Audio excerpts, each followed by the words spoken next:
Bonjour à tous, c'est Robin. Je vous fais une vidéo aujourd'hui. J'ai pas l'habitude de faire des vidéos, j'aime pas spécialement en tourner, mais je pense et je sais que celle-ci elle est d'utilité publique. Voilà, j'aimerais revenir un peu sur ce qui m'est arrivé en novembre 2022 et comment ça a profondément changé la personne que je suis aujourd'hui. Voilà, je vais en parler directement. En novembre 2022, comme vous avez sûrement pu le voir dans le titre, et vous allez le comprendre, j'ai fait un arrêt cardiaque suite à une overdose. Je vais pas rentrer dans les détails, mais voilà, avant j'étais addict à pas mal de drogues.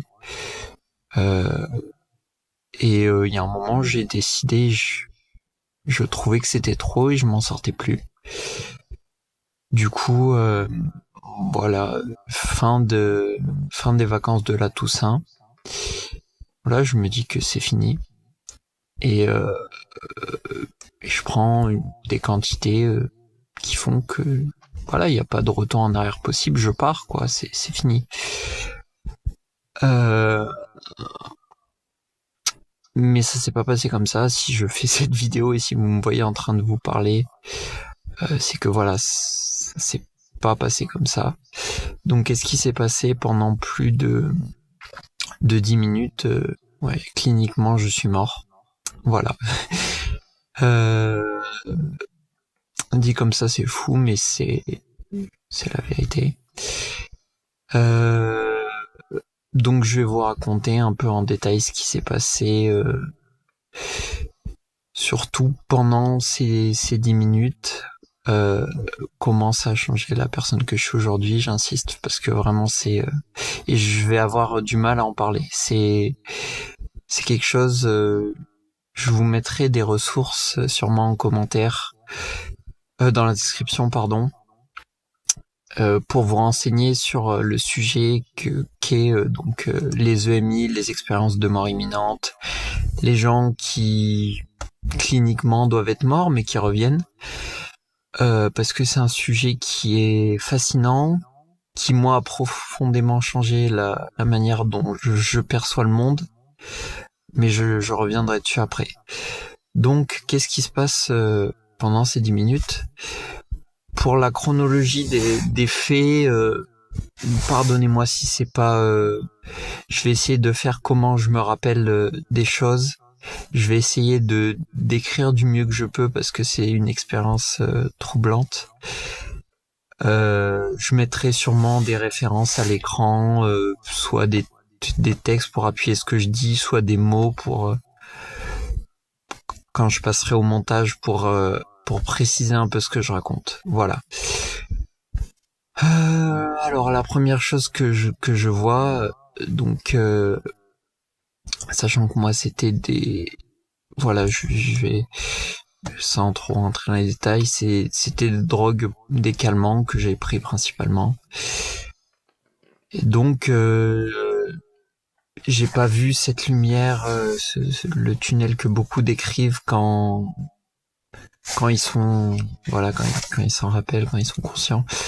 Moi, ce que j'ai vu directement, c'est quand j'ai su que cliniquement j'étais mort. Enfin, en fait, j'ai vu la scène du dessus. Je me souviens très bien où j'étais. Donc, je me rappelle le lit d'hôpital. Je vois l'unité, enfin pour m'assister, etc. Je vois un ou deux lits à côté. Je vois l'infirmière juste à côté. Je me vois du dessus. Et c'est une sensation très bizarre parce que quand notre âme quitte notre corps, on a les sens totalement décuplés. C'est indescriptible, c'est indescriptible. Même la lumière, on perçoit beaucoup plus de nuances. C'est comment dire, c'est perturbant. Et moi, dans mon cas, c'était pas rassurant, c'était très perturbant. Et vous allez comprendre plus en détail au fur et à mesure que j'élabore pourquoi. Et donc, je commence à sentir une atmosphère très très sombre, très très pesante, euh, quand quand mon âme quitte mon corps, enfin, que je me vois du dessus du coup. Et là, je comprends qu'il y a quelque chose qui cloche, que c'est pas normal ce qui se passe, que ça va pas bien se passer. Ouais, je perds un peu mes mots, c'est un peu, ouais. C'est pas facile d'en parler, mais voilà. Du coup, moi avant, pour faire très simple, j'étais athée, hein, j'étais un vrai athée, agnostique au mieux. Je savais qu'il y avait un Dieu sans. Est-ce que l'enfer, le paradis, ça existait? Est-ce que Bouddha, Krishna, Allah, Jésus, est-ce que voilà, je- j'ai aucune, j'ai dû aller à ce, au moment où cet incident arrive, j'avais dû aller deux, trois fois dans des églises pour des enterrements, pour aller à des messes sans plus, quoi, mais voilà. Et donc là, c'est une expérience très traumatisante. Je vais vous dire ce que je suis à l'aise pour en parler. Mais voilà, j'atterris en enfer. J'atterris en enfer. La vision, c'est une vision d'horreur. Ça peut paraître très dur ce que je vais dire, mais aucune douleur, rien dans ce monde peut être comparé à la douleur, à l'effroi que qu'il y a en enfer. C'est une réalité qui est très dure à imaginer. Il y a des choses, voilà, qui sont très compliquées à imaginer. Euh, et donc quand j'arrive, c'est un endroit surpeuplé de monde, une sorte de grand couloir avec un très désaffecté, avec des gens qui se frappent, qui hurlent. Euh, c'est insalubre, je vais pas rentrer dans les détails, mais c'est extrêmement insalubre. Il y a des cris, il y a de l'horreur. C'est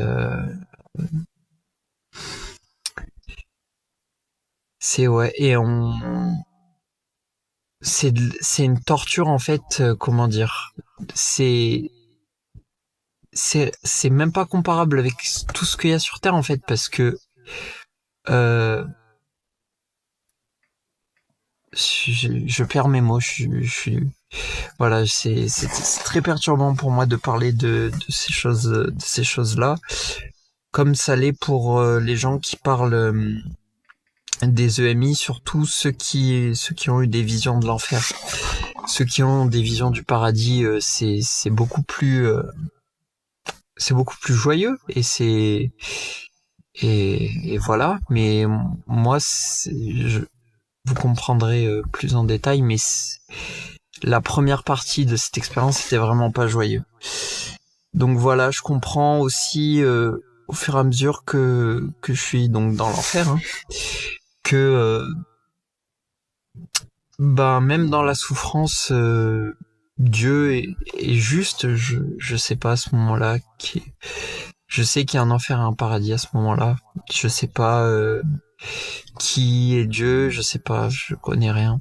Mais voilà, je comprends qu'il y a plusieurs niveaux en fonction de les péchés dans lesquels on meurt, de notre attitude de vie, de ce qu'on a fait, de la personne, de la divinité en laquelle on a placé notre confiance. Et voilà. Et donc à un moment, je dis pourquoi je suis là? Pourquoi je suis là? Et ça s'arrête. L'endroit où je suis, je suis amené dans un endroit. J'ai pas envie de. C'est tellement d'une d'une complexité. En fait, en tant qu'humain, on n'a pas les mots pour décrire ces choses et ces phénomènes-là. Donc c'est très compliqué. Je dis pourquoi je suis là? Pourquoi je suis là? Et donc c'est je remonte à la surface de la Terre et puis je vois des scènes. Alors est-ce que c'est je vois des scènes sur la surface de la Terre d'autres gens qui font leur vie. Qui font leur vie, qui dînent, enfin peu importe ce qu'ils font, mais je vois en fait et je comprends, je vois l'omniscience de Dieu en fait. Je vois que en fait tout ce qui est fait sur la terre, même ce qui est fait dans le plus grand des secrets, tout ça Dieu le voit. Dieu voit tout. Dieu voit tout, mais à ce moment-là, je sais pas qui est Dieu. Je connais rien. Voilà. Et donc, je vois cette vision-là, et donc je comprends que ce que j'ai fait, Dieu l'a vu. Et là, donc, je suis redescendu en enfer. Et là, c'est... comment dire? Là, c'est une vision encore plus d'effroi que la première vision où tout le monde se frappe, tout le monde hurle. C'est insalubre. En enfer aussi, j'aimerais dire que c'est un tourment, c'est une mort perpétuelle. C'est comme si, pour caricaturer, on nous torturait de tous nos sens et en permanence. Et en fait, on peut pas mourir. On peut pas mourir en enfer. C'est horrible. C'est horrible.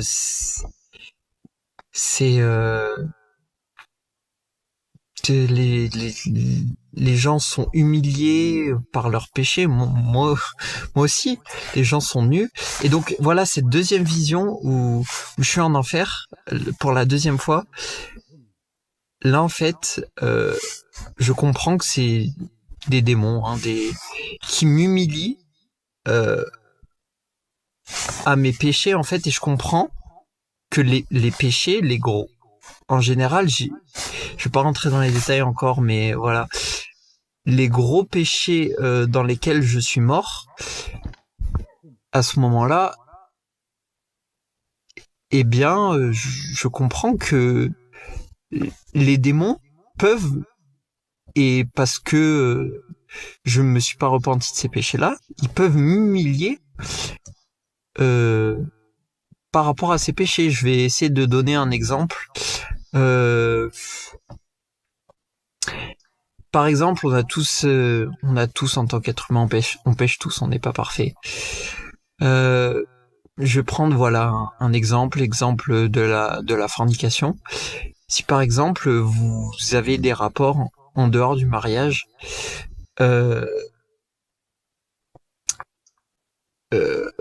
si vous avez des rapports en mariage, eh ben en enfer, les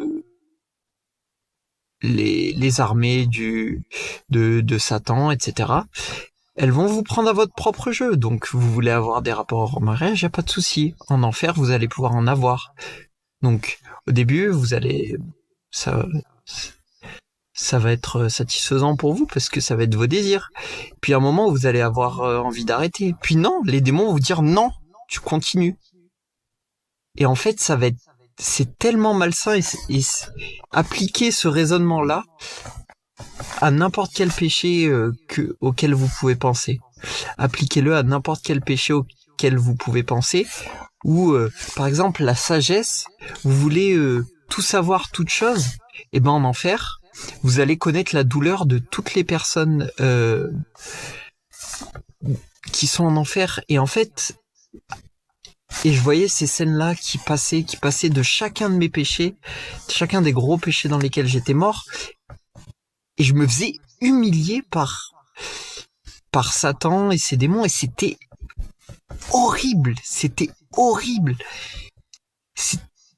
c'est en fait, c'est quand on va en enfer, on comprend réellement la perversion de Satan et et la gravité du péché, la gravité du péché. Et donc il y a ces scènes qui passent, et à un moment ça s'arrête et c'est tout noir. Et je fais que de pleurer, et je fais que de pleurer, et je fais que de pleurer. Et je m'excuse, je dis pardon, je dis je vais mourir en enfer, ça y est, c'est fini, il y a plus d'espoir. Je dis pardon, pardon, pardon.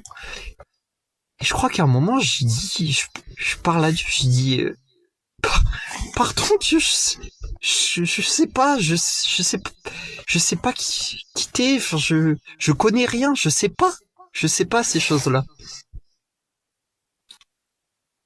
Et donc là, je suis élevé des enfers, je monte, je vais au-dessus de la terre et je vais jusqu'au paradis. Pareil, de la même manière qu'en enfer, il y a différents niveaux, je comprends qu'au paradis, il y a différents niveaux. Et là, c'est un sentiment de paix, de quiétude. Enfin, c'est indescriptible. La pire des souffrances sur cette terre n'équivaut pas à 1/1000 de ce qu'est l'enfer. Et la plus grande des joies sur cette terre n'équivaut pas à 1/1000 de ce qu'est le paradis, comme je l'ai vécu et comme beaucoup de gens qui ont ces expériences le vivent.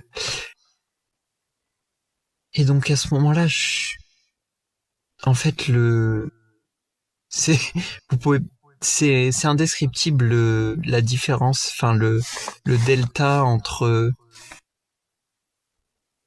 l'effroi des enfers et et la joie et le bonheur du paradis. C'est indescriptible. Et donc à ce moment-là, je sais pas ce qui se passe et je me souviens à ce moment-là, je vois une croix chrétienne.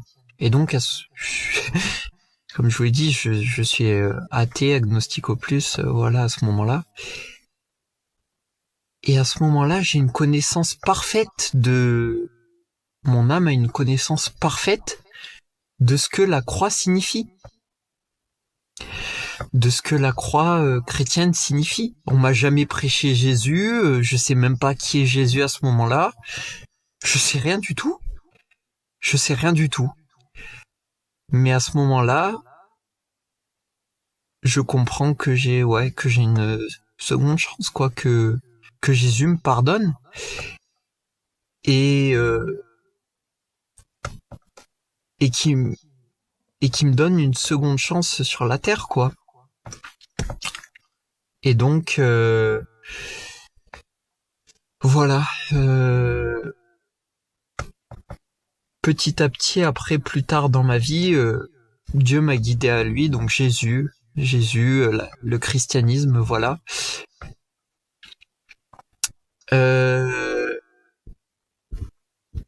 Tout ce que j'ai vu et en enfer et au paradis confirme que Jésus est Dieu, que le salut pour l'être humain, que pour se faire pardonner nos péchés, parce qu'on pêche tous, on doit avoir confiance en Jésus, confiance en ce qu'il a fait à la croix. Jésus, qui est Dieu, s'est fait homme, il est venu dans le monde, il a vécu une existence sans péché, et il a pris le châtiment injuste de la croix, il s'est fait crucifier.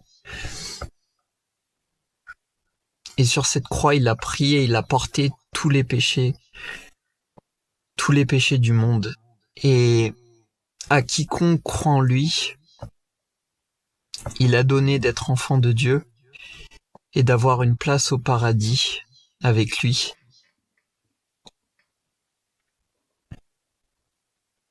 Pour autant qu'on mette notre confiance en lui et qu'on applique chacun de ses commandements. Voilà. Si certaines choses n'étaient pas très claires, Je mettrai, comme je l'ai dit, des références tout au long de la vidéo. Même à la fin de la vidéo, je ferai sûrement des... je rajouterai, pardon, sûrement des textes pour expliquer plus en détail certaines choses, pour approfondir, parce qu'il y a des choses que je suis peut-être... il y a des choses que je peux vraiment pas partager parce que c'est beaucoup trop perturbant, comme vous vous en doutez. Cette vidéo, j'ai essayé de la tourner déjà une autre fois et c'était très confus, j'arrivais pas. Là, j'y suis beaucoup mieux arrivé et je vais vous poster cette vidéo. Mais voilà, je vais vous mettre parce qu'il y a des choses que je suis peut-être plus à l'aise pour partager à l'écrit, qui me reviendront au montage. Mais voilà. Et j'aimerais vous dire, voilà aussi que,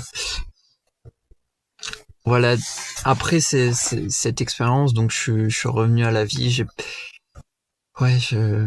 C'est un miracle, quoi. C'est Dieu qui m'a pardonné.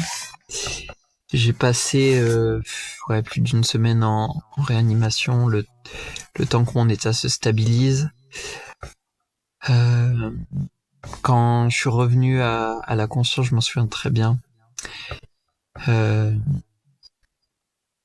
Pendant plusieurs jours, j'étais sur mon téléphone et je cherchais cette croix chrétienne que j'avais vue dans le ciel. Je la cherchais sur Pinterest, je m'en souviens très bien, et je passais des journées à scroller. Et en fait, j'avais trouvé des croix qui ressemblaient un peu, mais en fait, c'est indescriptible. Cette croix que j'ai vue, elle était parfaite dans tous les sens. Dans la connaissance, dans sa forme, dans son aspect, enfin et je passais plusieurs jours, et je me souviens, les gens autour de moi, mes proches, me disaient, mais Robin, t'es pas chrétien, ça n'a aucun sens, pourquoi qu'est-ce que tu fais?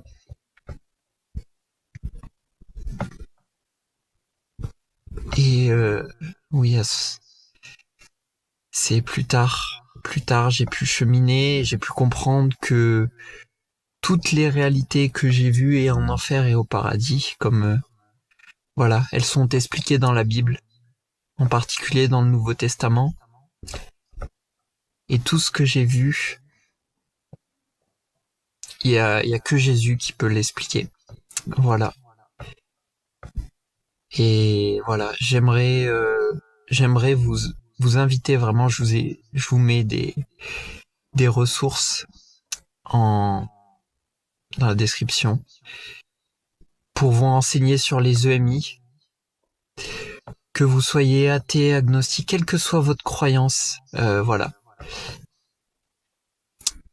Au paradis, il y a que Dieu, et ce Dieu c'est Jésus. Voilà. La Sainte Trinité pour être plus exact. Le Père, le Fils, l'Esprit Saint. Voilà, il y a des choses et en enfer et au paradis qui me sont pas permis de moi en tant qu'humain de vous en parler, pardon. Donc voilà, j'espère que cette vidéo vous aura aidé. Et je sais qu'elle en aidera plus d'un. Elle n'a pas été facile à tourner pour moi. C'est vraiment très compliqué de parler de ces choses-là. Pour vous dire, voilà, il m'a fallu... voilà, c'est ça, plus de 2 ans pour digérer pleinement la violence de cette expérience qui est l'enfer et le paradis, la vie après la mort. Et voilà, j'aimerais vraiment... Il y a qu'un seul chemin vers le paradis. Vraiment, et il n'y a pas besoin d'aller à l'église, il y a juste besoin de s'acheter une Bible, de lire les évangiles, le témoignage de la vie de Jésus, et de la mettre en pratique. Voilà, il n'y a pas besoin de... Voilà, c'est tout. C'est tout ce que j'aimerais vous dire. Je vous souhaite une bonne journée.